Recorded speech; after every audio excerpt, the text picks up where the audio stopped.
हर हर महादेव साथियों, आप सभी का मेरे चैनल लव यू जिंदगी में तहे दिल से स्वागत है। कहानी को पसंद करने के लिए बहुत बहुत धन्यवाद। जिन लोगों ने अभी तक चैनल को सब्सक्राइब नहीं किया है, प्लीज सब्सक्राइब कर लीजिए ताकि आपको सारे अपडेट समय से मिलते रहे। फिलहाल में आप सुन रहे हैं अर्चना वर्मा की लिखी हुई कहानी वफा। अब हम करेंगे का 71वां भाग। अब कहाँ लेकर जाना चाहते हो मुझे? रणविजय ने आदित्य से पूछा। डॉक्टर के पास, आदित्य ने कहा। क्यों? उस डॉक्टर ने जवाब दे दिया था क्या? रणविजय ने पूछा। नहीं, उस डॉक्टर ने इस डॉक्टर को भी रिकमेंड किया है, आदित्य ने बताया। दरअसल जिस हॉस्पिटल में रणविजय का इलाज हो रहा था, वहां पर जब छुट्टी के दौरान आदित्य ने ये कहा कि अब उन्हें उस डॉक्टर से मिलना है जिसने रणविजय का ऑपरेशन किया था। तो जाने क्यों रणविजय इस बात से चढ़ गया। वो उनका नाम भी नहीं सुनना पसंद कर रहा था। आदित्य और शिवम को इस बात से हैरानी हुई, तो फिर उन लोगों ने यह नया बहाना बनाया और रणविजय को डॉक्टर के पास ले जाने के लिए। डॉक्टर के अनुसार रणविजय की सारी रिपोर्ट नॉर्मल थी, पर अब उसके दिमाग की उन नसों ने भी काम करना शुरू कर दिया था जो कि अब तक बहुत हद तक निष्क्रिय थी। उन नसों में अब खून का बहाव कभी कभी बहुत तेजी से होने लग रहा था और कभी बिल्कुल कम हो जाता था, और इसी कारण रणविजय के सर में तेज दर्द हो रहा था। इसलिए उस डॉक्टर से मिलना बहुत जरूरी था। मुझे ये समझ में नहीं आ रहा कि तुम दोनों मेरे पीछे क्यों पड़े हो, जबकि मैं साफ कह रहा हूँ कि मैं ठीक हूँ। मुझे किसी डॉक्टर की जरूरत नहीं। तो फिर डॉक्टर के पास जाना जरूरी है क्या? रणविजय ने चिढ़कर पूछा। नहीं, हम ये कब कह रहे हैं कि डॉक्टर की जरूरत तुझे है? डॉक्टर की जरूरत तो हमें है ना। हमारा ही दिमाग खराब हो गया है, जो तेरे पीछे 3 दिन से अस्पताल में पड़े हुए थे, आदित्य ने कहा। बिल्कुल, तुझे डॉक्टर की जरूरत सबसे ज्यादा है, और तेरी डॉक्टर ऑलरेडी इंडिया में बैठी है। जा, वो तेरे दिल का ही नहीं, दिमाग का भी इलाज कर देगी, रणविजय ने कहा। वह मेरे दिमाग का क्या इलाज करेगी? उसी के पीछे तो मेरा दिल पागल हुआ था, जिससे अच्छा खासा दिमाग भी खराब हो गया कि एक डॉक्टर को शादी करके ले आया। अच्छे खासे घर को भी हॉस्पिटल बनाकर रख दिया है, आदित्य मुंह बनाते हुए बोला, जो कि अंजलि की ज्यादा साफ सफाई वाली आदत से चिढ़कर बैठा था। उसकी इस बात पर रणविजय हंस पड़ा। उड़ा ले मेरा मजाक, उड़ा ले। तू अभी उसकी हरकतें नहीं जानता ना, इसलिए हंस रहा है। अगर सर में दर्द हो तो सर नहीं दबाएगी, सीधे एक गोली खिलाकर सुला देती है, और अगर दिल में दर्द हो तो सीधे स्टेथोस्कोप लगा देती है। और अब वो तू मेरे साथ करना चाहता है? रणविजय ने पूछा। नहीं, मैं तेरा भाई हूँ, तेरा दुश्मन नहीं, जो तुझे गड्ढे में धकेलूंगा। मैं नहीं चाहता कि तुझे बार बार हॉस्पिटल का चक्कर लगाना पड़े, इसलिए खुद अपने साथ ले जाकर एक बार डॉक्टर को दिखाकर कंफर्म कर लेना चाहता हूँ। अब तू चुप होकर यह नई नवेली दुल्हन की तरह नखरे करना बंद कर और हमारे साथ चल, वरना मैं नव्या को फोन कर दूंगा कि वो आकर खुद समझ ले, आदित्य ने वार्निंग देते हुए कहा। वह चुड़ैल खुद तो भले ही आहूजा निवास में चली गई हो, लेकिन तुझे अपना असिस्टेंट बना कर गई है। धमकी देना बंद कर, चल रहा हूँ। पता नहीं कैसे ट्यूबलाइटिस उस चुड़ैल को झेलता है। रणविजय ने कपड़े उठाए और तैयार होने चला गया। यह अभी नव्या और अभिनव को क्या बोल कर गया? आदित्य ने शिवम से पूछा। आदित्य की इस बात पर शिवम मुंह दबाकर हंसने लगा। हंस मत यार, आज कई सालों के बाद इसके मुंह से नव्या और अभिनव के लिए ऐसा निकला है, और इस तरीके से इसने मुझसे बात भी की है, वरना ये तो गिन चुनकर शब्द बोलता था। आदित्य को हैरानी हो रही थी। अब तो मुझे सच में इसकी फिक्र हो रही है। तुम जल्दी से जाकर डॉक्टर के पास अपॉइंटमेंट लो। आदित्य हैरान होने के साथ साथ परेशान भी हो गया था। एक बात बतानी थी आपको, जिस डॉक्टर ने रणविजय चाचू का ऑपरेशन किया था उसी डॉक्टर ने सारा खर्च भी उठाया था, जैसे कि दवाइयों से लेकर हर चीज़ का, हॉस्पिटल का पेमेंट भी इसी डॉक्टर ने किया था। इतना ही नहीं, उसने अपने प्रिस्क्रिप्शन में साफ साफ लिखा है कि अगर भविष्य में कभी भी उन्हें किसी भी इलाज की ज़रूरत पड़े तो उनका सारा खर्च उनके हॉस्पिटल में ऐड कर दिया जाए, यानी कि वहां भेज दिया जाए, और बिना उनकी सलाह के रणविजय चाचू को एक सर दर्द की गोली भी ना दी जाए, जबकि रनुजा चाचू की दवायां कई सालों से इंडिया के सिटी हॉस्पिटल से चल रही है। इस बात को लेकर मुझसे कि आखिर ऐसा क्यों किया गया, यहाँ के डॉक्टर ने पूछा भी, पर मुझे इस बारे में कोई जानकारी नहीं थी, तो मैं बता नहीं पाया, शिवम ने कहा। शिवम की बात सुनकर आदित्य सोच में पड़ गया। इस धर्मशाला खोल रखी है क्या, जो अपने मरीजों का फ्री में इलाज करता है? आदित्य ने हैरान होते हुए पूछा। नहीं चाचू, ये तो उसमें है जिसकी फीस भी बहुत महंगी है और जल्दी किसी की सुनता भी नहीं। दिमाग का डॉक्टर है, पर लोग इसे पैसों के मामले में दिमाग से कम समझते हैं। शिवम ने डॉक्टर की पूरी इन्फॉर्मेशन ही निकाल ली थी और उसके अनुसार डॉक्टर अपनी फीस का 1 रुपया भी नहीं छोड़ता था। ठीक है, तुम डॉक्टर के पास जाओ और अपॉइंटमेंट लो, तब तक मैं किसी तरह से इसे वहां लेकर आता हूँ, आदित्य ने कहा। शिवम गाड़ी की चाबी लेकर हॉस्पिटल की तरफ निकल गया। आदित्य वहीं बैठकर रणविजय के आने का इंतजार करने लगा, लेकिन शिवम की बातों ने उसको अच्छा खासा उलझा दिया था। डॉक्टर का अपॉइंटमेंट लिया है? रणविजय ने हॉस्पिटल में इंटर करते हुए आदित्य से पूछा।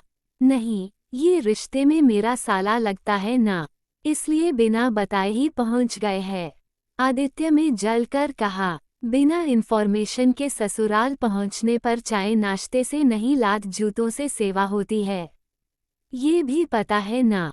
रणविजय में भी उसी लहजे में जवाब दिया। हाँ तो खा लूंगा, मुझे पड़ेगे ना, तुझे क्या, आदित्य ने कुड़कर कहा। ऐसे कोई कैसे तुझे लात जूते मार सकता है? भाई है तू मेरा, अब अपने सामने तुझको मार खाते हुए तो देख नहीं सकता, इसलिए पहले ही पूछ ले रहा हूँ, वहाँ की जवाबी कार्रवाई के लिए तैयार रहूंगा, रणविजय में इधर उधर देखते हुए कहा। शुक्र है तुझे ये तो याद है कि मैं तेरा भाई हूँ, वरना आज से पहले तो तू मुझे अपना गले पड़ा दोस्त ही समझता था। रणविजय की बात सुनकर आदित्य की आंखें भीगी गई थी और वह किसी भी तरह कोशिश करके अपनी आवाज को भीगने से रोक रहा था। 12 साल के बाद आज रणविजय ने उसे अपना भाई कहा था, वरना बहुत याद दिलाने पर वह ये मानने को तैयार हुआ था कि आदित्य उसका दोस्त भी है। आदित्य जब भी उससे कुछ बोलना चाहता था तो अधिकतर उसकी बातें रणविजय को इरिटेट ही करते थे। जवाब में आदित्य को चुप रह जाना पड़ता था। अभिनव और अदम्य को तो सिर्फ वो नव्या के ससुराल वालों के हैसियत से ही जानता था, लेकिन आज न सिर्फ रणविजय ने उसकी बात सुनी थी बल्कि पलटकर उसी पुराने ढंग में जवाब भी दिया था। आदित्य समझ नहीं पा रहा था कि यह सब अच्छे लक्षण है या बुरे, इसलिए वह जितनी जल्दी हो सके वो डॉक्टर से मिलना चाहता था। हालांकि रणविजय के व्यवहार में बदलाव उसने पिछले कई महीनों से ही नोटिस किया था, पर आज तो वह बिल्कुल बदला बदला लग रहा था। डॉक्टर के केबिन के दरवाजे पर आकर दोनों खड़े हो गए। आदित्य ने दरवाजा नॉक किया। कम इन, अंदर से आवाज आई। शिवम को बोल देना कि हर चीज का ध्यान रखें, वरना, रणविजय आदित्य से कहा। वरना क्या करेगा तू? आदित्य ने पूछा। रणविजय को पुराने ढंग में लौटते हुए देखकर आदित्य भी अपने आप को उससे लड़ने से नहीं रोक पा रहा था। बरसों के बाद उसे वापस उसका भाई मिला था। आदित्य खुश भी था लेकिन बेचैन भी। तुझे उठाकर अमेरिका से बाहर फेंक दूंगा, रणविजय ने कहा। फिर दोनों अंदर डॉक्टर के पास चले गए। तारांकन तारांकन तारांकन तारांकन तारांकन तारांकन। रणविजय की सबसे बड़ी प्रॉब्लम प्राइवेट मीडिया को लेकर थी। अमेरिका में वैसे फोटोग्राफर हमेशा ही घूमते रहते हैं जो कि सिर्फ पैसों के लिए मशहूर हस्तियों के फोटो खींचकर इंटरनेट पर अपलोड करते रहते हैं।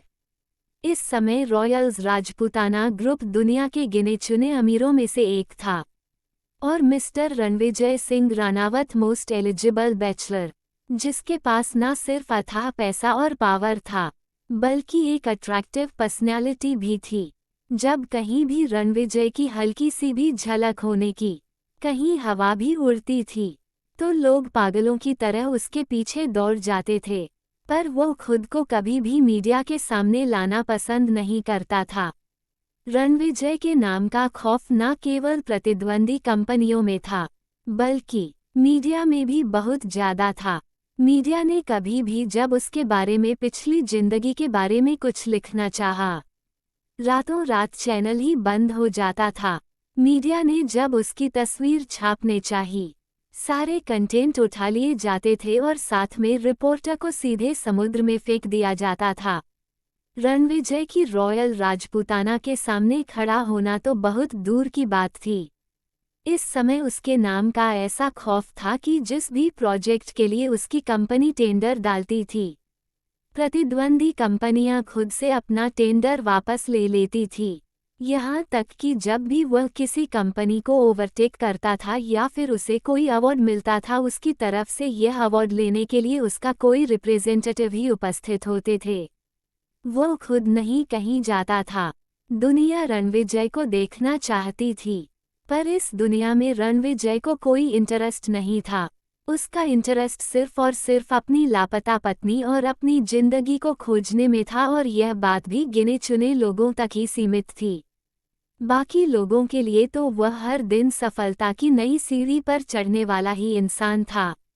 बस कुछ लोग ही यह समझते थे कि असली रणविजय तो बहुत पीछे छूट चुका है। इस समय रणविजय एक अलग ही खोल में बंधा हुआ इंसान बन चुका था, जिसमें कि वह सिर्फ और सिर्फ रणविजय सिंह राणावत था। ये सब कुछ उसी एक्सीडेंट की मेहरबानी थी, जिसने उसका सब कुछ छीन लिया था। उसकी ईशानी, उसकी जिंदगी। उसी एक्सीडेंट के बाद रणविजय का ऐसा जन्म हुआ था जिसमें किसी ने रणविजय के चेहरे पर हंसी तो बहुत दूर की बात है, हल्की सी मुस्कुराहट भी नहीं देखी थी। वरना इसके पहले तो रणविजय एक हंसता खेलता जिंदगी जीने वाला इंसान था। आज बरसों के बाद रणविजय ने आदित्य से इस तरह हंसकर बात की थी। रणविजय की पर्सनैलिटी और इमेज इन 12 सालों में बिल्कुल उसके विपरीत बन चुकी थी। ऐसे में रणविजय से जुड़ी हुई एक छोटी सी खबर पूरी दुनिया के लिए हेडलाइन बन जाती थी। इस कारण रणविजय ने पहले ही शिवम और आदित्य से क्लियर कर दिया था कि उसकी बीमारी के बारे में बाहर किसी को पता ना चले। इसलिए तीनों बिल्कुल नॉर्मल बेस में हॉस्पिटल में आए थे। वैसे भी इस हॉस्पिटल का तो राणावत ग्रुप से कोई कनेक्शन ही नहीं था और बाकी सब कुछ पहले से ही बैकडोर से शिवम और आदित्य ने क्लियर कर दिया था। तारांकन तारांकन तारांकन तारांकन तारांकन तारांकन तारांकन। डॉक्टर सिद्धांत रणविजय का चेकअप कर रहे थे और बाहर आदित्य और शिवम को बिल्कुल भी चैन नहीं था, क्योंकि लगभग 5 घंटे से ऊपर हो गए थे और डॉक्टर सिद्धांत एक करके खुद सारे टेस्ट कर रहे थे। उन्होंने जब रणविजय के आने का सुना था, तभी उन्होंने अपने आज के सारे अपॉइंटमेंट कैंसिल कर दिए थे। आज पूरा दिन वह खाली थे और यह पूरा दिन उन्होंने रणविजय को ही दिया था। आदित्य के साथ साथ शिवम को भी इस बात से काफी हैरानी थी। इतना ही नहीं, आदित्य और शिवम का हॉस्पिटल के स्टाफ और अन्य डॉक्टर इस तरह से ध्यान रख रहे थे जैसे कि वो किसी पेशेंट के साथ नहीं आए हो, बल्कि किसी वीआईपी की शादी में इनवाइट हुए हो। पूरे टेस्ट के दौरान आदित्य और शिवम बिल्कुल साई के साथ रणविजय के साथ ही थे। डॉक्टर ने सारे टेस्ट कंप्लीट करके रणविजय को कपड़े चेंज करने के लिए चेंजिंग रूम में भेजा था और आदित्य और शिवम को केबिन में बैठने के लिए कहा और खुद अपने स्टाफ को सारे रिपोर्ट्स कलेक्ट करके केबिन में लेकर आने के लिए कहा। आपको कुछ है अलग जैसा फील नहीं हो रहा आदित्य चाचू? शिवम ने इधर उधर नजर दौड़ाते हुए पूछा। आदित्य ने हाँ में सिर हिलाया। कहीं आसपास मीडिया तो नहीं है? आदित्य ने शिवम से पूछा। बिल्कुल नहीं। इन 5 घंटों में करीब 16 बार मैंने सब कुछ अच्छे से चेक किया है। तो फिर क्या से? आदित्य और शिवम वापस डॉक्टर की केबिन की तरफ लौटकर आ रहे थे। डॉक्टर जिस तरह से रणविजय को ट्रीट कर रहा था, उसको देखकर ऐसा लग रहा था कि जैसे डॉक्टर बहुत अच्छे से रणविजय को ही नहीं, हमारे पूरे परिवार को भी जानता है। आदित्य ने शिवम से कहा, हाँ, मैंने भी इस चीज को नोटिस किया और सबसे ज्यादा वाह ईशानी आंटी को, शिवम ने कहा। शिवम की इस बात पर आदित्य ने चौंक कर शिवम की तरफ देखा। शिवम ने आगे बढ़कर डॉक्टर के मेन केबिन का दरवाजा खोल दिया और सामने लगी तस्वीर की तरफ इशारा किया। सामने ईशानी की एक बड़ी सी खूबसूरत तस्वीर लगी हुई थी और उसके साथ 2 लड़कियां और भी थी। एक करीब 10 साल की और दूसरी 3 साल की। ये तो ईशानी और शिवी हैं, पर इन दोनों की तस्वीर यहाँ क्या कर रही है? आदित्य ने ईशानी और छोटी बच्ची की तस्वीर की तरफ इशारा करते हुए कहा। पर साथ में ये लड़की कौन है? आदित्य ने शिवम से पूछा। मैंने आज सुबह ही ये तस्वीर देखी है और तब से मैं ये पता लगाने में ही जुटा हूँ। लेकिन जहाँ तक मुझे पता लगा है, डॉक्टर की सिर्फ एक बेटी है। वो करीब 22 साल की है और खुद भी एक डॉक्टर ही है।